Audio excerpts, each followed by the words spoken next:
You tuned into the sounds of the Roosevelt tape. My name is Natasha Castles. And this is B. And in studio right now we have Rotimi. Hey. Real quick, who shot Ghost? I have no idea what you're talking about. It's okay, me neither. Let's just focus on the music. I'm so happy to have you here. I love following you on social media. You're such a vibrant Thank you. person. Thank you. How do you manage your talents? Like what to focus on? You're acting, you're singing, you're traveling.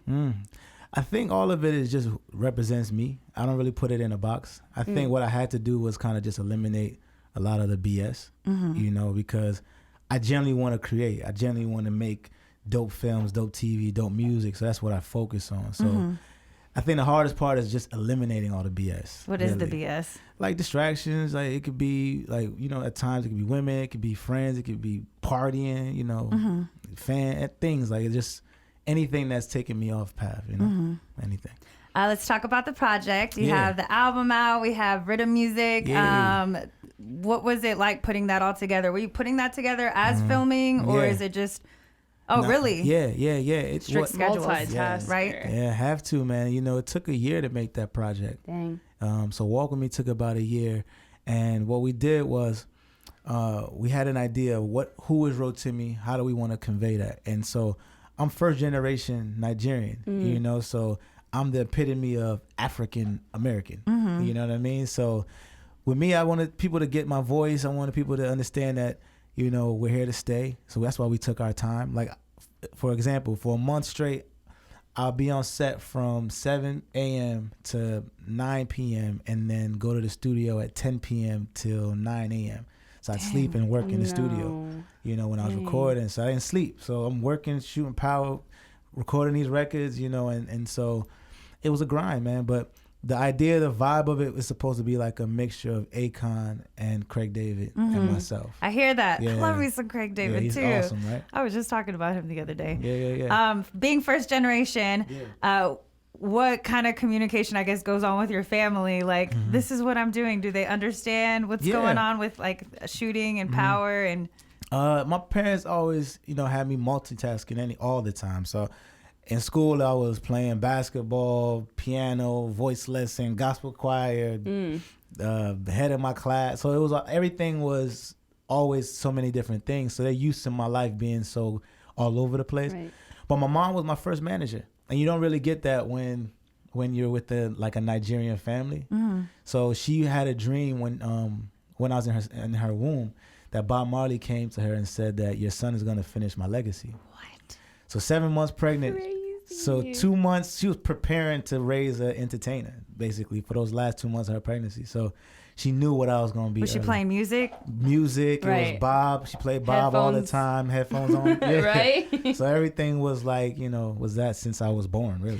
It feels like, when was the first time she told you that story? She told me that story maybe when I was 12, 13. It feels like one of those stories like you're having a frustrating day and you're like, listen, son. Yes. Yeah. I had the dream. Yes. I was waiting until you were older, but exactly. Now it's time. You understand. Exactly.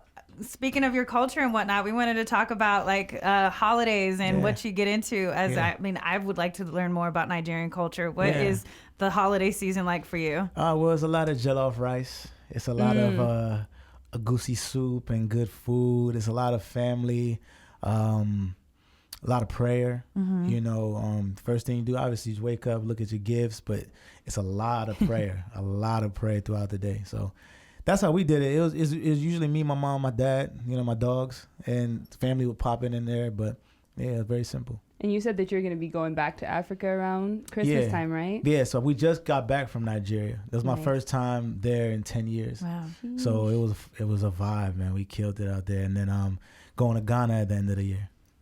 That's awesome. Do you see it in a different eye? Now it's been 10 years, so you're in a different place in life. You're more of an adult. You got a hang of what you want. How did you see this trip as in opposed to, past times visiting? So past times I was in the village, my mom's village. So my dad and my mom grew up very different. So my mom was in the village, dirt road. You had to walk 3 miles with a bucket of water to go get water. So I experienced that as a teenager going back. And then also my dad was a city boy, so it was flashy in Lagos, everything was that. So now I'm experiencing it as a celebrity.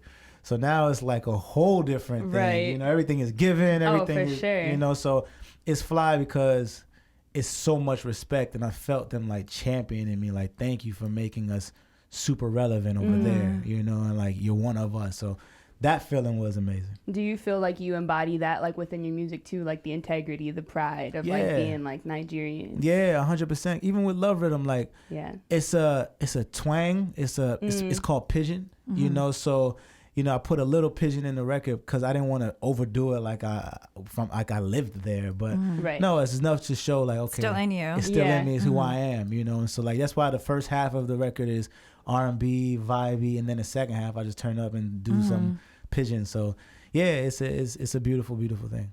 Now I'm Caribbean, and I've always wondered this question, like how do you differentiate between like African rhythm music and then like Caribbean rhythm music? And then you started to hear, I had no idea up until maybe a couple years ago that like Toronto had like this whole like Caribbean scene to them too. Yeah. But I can never differentiate, like it's in the downbeat.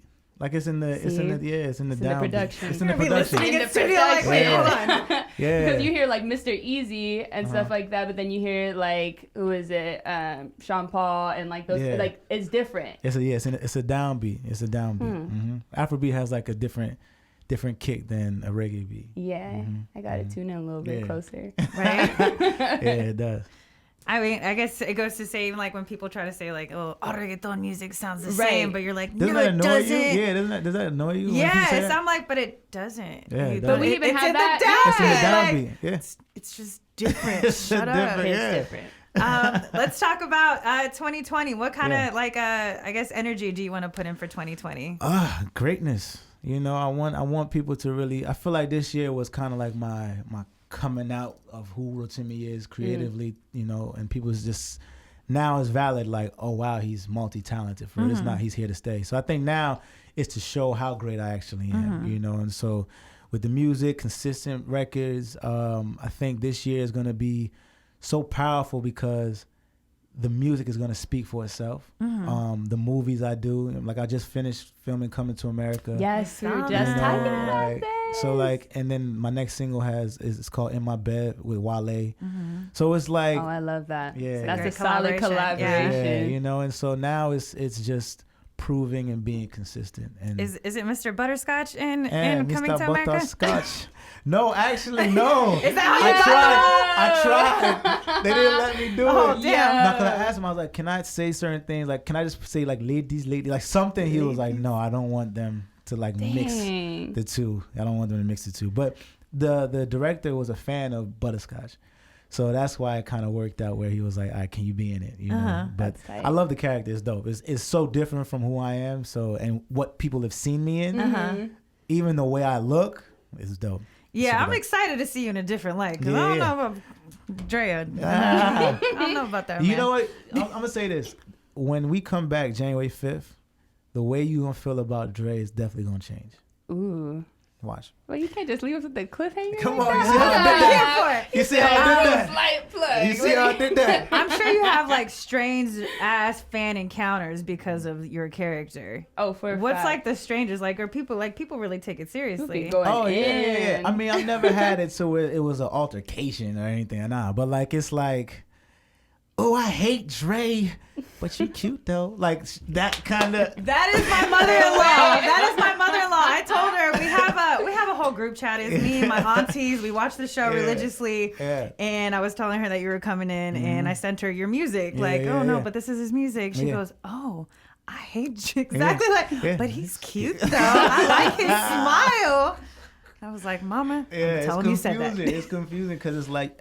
Dre makes people feel all the way over here. My music makes people feel all the way over here.